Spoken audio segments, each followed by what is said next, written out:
সুপ্রিয় দর্শক, 2026-এর বিধানসভা নির্বাচনের আগে বঙ্গ বিজেপির রাজ্য সভাপতি কে হতে চলেছে এই নিয়ে রাজ্য রাজনীতিতে চলছিল একেবারে জোর জল্পনা। আর অবশেষে সেই জল্পনারই অবসান হলো। দর্শক, আপনারা জানেন এখনো পর্যন্ত বাংলার বিজেপির রাজ্য সভাপতি হচ্ছেন সুকান্ত মজুমদার, কিন্তু এবারের লোকসভা নির্বাচনে জয়ী হয়েছে সুকান্ত মজুমদার। তারপর তাকে কেন্দ্রীয় মন্ত্রী করা হয়েছে। কিন্তু বিজেপির কেন্দ্রীয় নেতৃত্বের নিয়ম অনুযায়ী কোনো ব্যক্তি দুটি পদে থাকতে পারে না। সেই জন্য সুকান্ত মজুমদারকে রাজ্য সভাপতি পদ থেকে পদত্যাগ করতে হবে। আর এই আবহে বিজেপির রাজ্য সভাপতি কে হবে এই নিয়ে চলছে একেবারে জোর জল্পনা। আর তখনই সামনে এলো একেবারে বড় নাম, আর জানিয়ে ইতিমধ্যেই রাজ্য রাজনীতিতে শুরু হয়ে গিয়েছে একেবারে জোর জল্পনা। দর্শক, আপনারা জানেন এই বাংলায় বিজেপির উত্থান হয়েছিল দিলীপ ঘোষের হাত ধরে।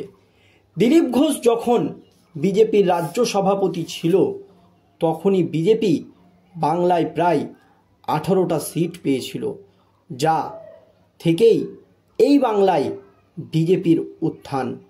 আর এবার সেই নামেই সিলমোহর দিতে চলেছে বিজেপির কেন্দ্রীয় নেতৃত্ব। কেন বলছি দর্শক এ কথা? দেখুন, মার্চের 30 তারিখ পরবর্তী মেয়াদের রাজ্য সভাপতিকে সঙ্গে নিয়ে পশ্চিমবঙ্গে কর্মী সভা করতে চলেছেন অমিত শাহ। রবিবার প্রায় 5 ঘন্টা ধরে বিজেপির রাজ্য দপ্তরের বৈঠক করলেন রাজ্য বিজেপির সর্বোচ্চ নেতৃত্ব। হাজির ছিলেন 3 কেন্দ্রীয় নেতাও। সেই বৈঠকে সিদ্ধান্ত হয়েছে প্রকাশ্য সভা নয়, বড় কোনো প্রেক্ষাগৃহে আয়োজিত হবে শাহের কর্মসূচি। আর তার আগেই স্থির করা যাবে আগামী 3 বছরের জন্য রাজ্য বিজেপির রাশ কার হাতে থাকছে। সেই লড়াইয়ে স্থিতি অবস্থা বহাল থাকার সম্ভাবনা এতটাই উজ্জ্বল হয়ে উঠেছে যে বর্তমান রাজ্য নেতৃত্ব শাহী কর্মসূচির আয়োজনে আপাতত বেশি মনোনিবেশ করছেন। পশ্চিমবঙ্গের বিজেপির সাংগঠনিক জেলার সংখ্যা 43। দলের গণতন্ত্র অনুযায়ী 50%-এরও বেশি। 22টি জেলায় সভাপতি নির্বাচিত হয়ে গেলেই রাজ্য সভাপতি নির্বাচনের প্রক্রিয়া শুরু করা যায়। 14ই মার্চ সন্ধ্যায় বিজেপি নেতৃত্ব ঘোষণা করে দিয়েছে 25টি জেলার সভাপতিদের নাম। সুতরাং রাজ্য সভাপতি নির্বাচনের প্রক্রিয়া শুরু করতে আর কোনো বাধা নেই।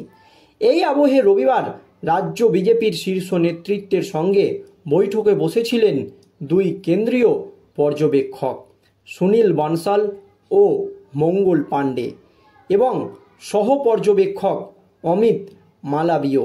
ফলে জল্পনা শুরু হয়েছিল যে রাজ্য সভাপতি পদে কোন সর্বোচ্চ স্তরের নেতার মনোনয়নপত্র জমা করানোর জন্য কাজ রবিবারই সেরে ফেলা হচ্ছে।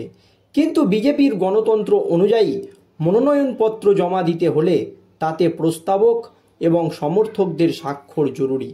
দলের রাজ্য পরিষদের সদস্যরা এই প্রস্তাব এবং সমর্থক হন। নবনির্বাচিত জেলা সভাপতিরা নিজের নিজের জেলা থেকে ইতিমধ্যেই রাজ্য পরিষদের জন্য সেই সব বিধানসভা ভিত্তিক প্রতিনিধিদের নাম পাঠিয়েছেন কিনা তা স্পষ্ট নয়। যদি পাঠিয়ে থাকেন তাহলে তাদের কাউকেই প্রায় এই দিন দলীয় কার্যালয়ে দেখা যায়নি। ফলে কারো মনোনয়নপত্রে তাদের স্বাক্ষর নেওয়ার কাজ হয়ে ওঠেনি বলেই বিজেপির একটি সূত্রের দাবি। কিন্তু আগামী কয়েকদিনের মধ্যেই রাজ্য পরিষদের সদস্যদের নাম চূড়ান্ত করে সভাপতিত্বের দাবিদারকে দিয়ে মনোনয়নপত্র পেশ করানোর কাজ সেরে ফেলা হবে বলে বিজেপি সূত্রে জানা যাচ্ছে।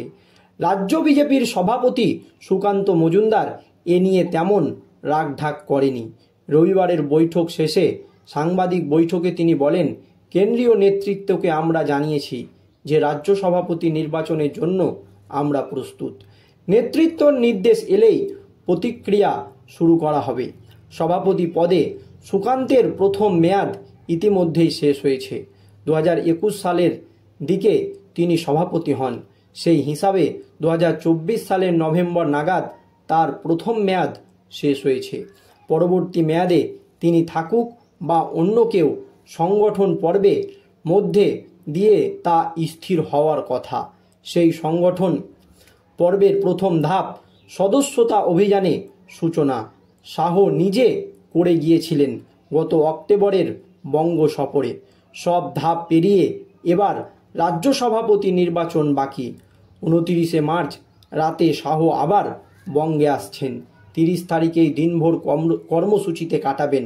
আসন্ন সেই শাহী সফরের আগেই রাজ্য সভাপতি নির্বাচন হয়ে যেতে চলেছে বলে বিজেপি সূত্রে জানা যাচ্ছে। রবিবারের বৈঠকে অমিত শাহের কর্মসূচির রূপরেখা নিয়েও আলোচনা হয়েছে এবং তা কেন্দ্রীয় নেতৃত্বের কাছে পাঠিয়ে দেওয়া হয়েছে। 25 জেলা সভাপতির যে তালিকা প্রকাশিত হয়েছে তাতে সুকান্তের নিজের জেলা দক্ষিণ দিনাজপুরের বিদায়ী সভাপতি তথা সুকান্তর আস্থাভাজন হিসাবে পরিচিত স্বরূপ চৌধুরীকে ফের সভাপতি পদে বসানো হয়েছে। শিলিগুড়ির উত্তর নদিয়া, উত্তর কলকাতা, দক্ষিণ কলকাতা, জয়নগরেও সভাপতিদের বদল নেই। এমনকি বর্ধমান, দুর্গাপুর আসনে দিলীপ ঘোষের হারের ধাক্কায় বেসামাল হয়ে পূর্ব বর্ধমানের যে সভাপতি অভিজিৎ তা নিয়েই ইস্তফা দিতে চেয়েছিলেন, তাকেও ফের ওই পদে বহাল রাখা হয়েছে। অন্যান্য জেলায় নতুন মুখ এসেছে, কিন্তু তালিকায় চোখ রাখলেই স্পষ্ট কাঁথি, তমলুক বাদ দিলে সর্বত্রই রাজ্য বিজেপির সংগঠনের বর্তমান নিয়ন্ত্রকদের আস্থাভাজনরা দায়িত্ব পেয়েছে। এই তালিকায় রাজ্য নেতৃত্বের স্থির অবস্থা বহাল থাকার আভাস দিচ্ছে বলে বিজেপি সূত্রে দাবি করেছে। ঠিক 1 বছরের মাথায় রাজ্য বিধানসভা নির্বাচন, সে কথাকে মাথায় রেখে কেন্দ্রীয় নেতৃত্ব চাইছে রাজ্য নেতৃত্বের স্তরকে পুরোপুরি উলটপালট করে দিতে। শীর্ষ স্তরে যতটা বেশি সম্ভব স্থিতির অবস্থা ধরে রাখাই কথার দিল্লি ভাবছে। অন্যরকম ভাবনা থাকলে জেলা সভাপতিদের নতুন তালিকাতেই তার স্পষ্ট ইঙ্গিত থাকত বলে বিজেপি সূত্রের দাবি। কিন্তু যে 25টি নামের তালিকা সামনে এসেছে তাতে যুগ পরিবর্তনের চেষ্টার কোনো আভাস নেই। যুগ পরিবর্তন যে এই মুহূর্তে কোনো বাধ্যবাধকতা নয়, সেই আভাস বরং সুকান্ত মজুমদারের মন্তব্যে মিলেছে। রবিবার তিনি বলেছেন, ক্যাপ্টেন কে থাকলেন সেটা বিজেপিতে বড় কথা নয়। বিজেপি নির্দিষ্ট লক্ষ্য নিয়ে এগোয়, সেই লক্ষ্য পৌঁছানোর চেষ্টা সবাই মিলে করা হয়। তাতে অনেক সময় ক্যাপ্টেন বদলে যায়, অনেক সময় একই ক্যাপ্টেন আবার দায়িত্ব পান, কিন্তু লক্ষ্যটা একই থাকে। কিন্তু বিজেপিতে এক ব্যক্তি এক পদ নীতিও গুরুত্বপূর্ণ। দলের ক্যাপ্টেন কে যদি অন্য কোনো দায়িত্ব সামলাতে হয় তাহলে দায়িত্ব হস্তান্তর কি বাধ্যতামূলক? সুকান্তের জবাবের আভাস বেদবাক্যের মতো, বাধ্যতা কোনো কিছুতেই নেই। তার কথায় সে বিষয়টি কেন্দ্রীয় নেতৃত্ব দেখে নেবেন। তাদের টপকে আমাদের কারো ভাবতে যাওয়ার দরকার নেই। রাজ্য বিজেপির সভাপতি সুকান্ত মজুমদার এই নিয়ে তেমন রাগঢাক করেননি। রবিবার বৈঠক শেষে সাংবাদিক বৈঠকে তিনি বলেন, কেন্দ্রীয় নেতৃত্বকে আমরা জানিয়েছি রাজ্য বিজেপির সভাপতির নির্বাচন করতে আমরা প্রস্তুত। নেতৃত্বর নির্দেশ এলেই প্রক্রিয়া শুরু করা হবে। সভাপতি পদে সুকান্তের প্রথম মেয়াদ ইতিমধ্যেই শেষ হয়েছে। 2021 সালের শেষের দিকে তিনি সভাপতি হন। সেই হিসাবে 2024 সালের নভেম্বর নাগাদ তার প্রথম মেয়াদ শেষ হয়েছে। ধন্যবাদ।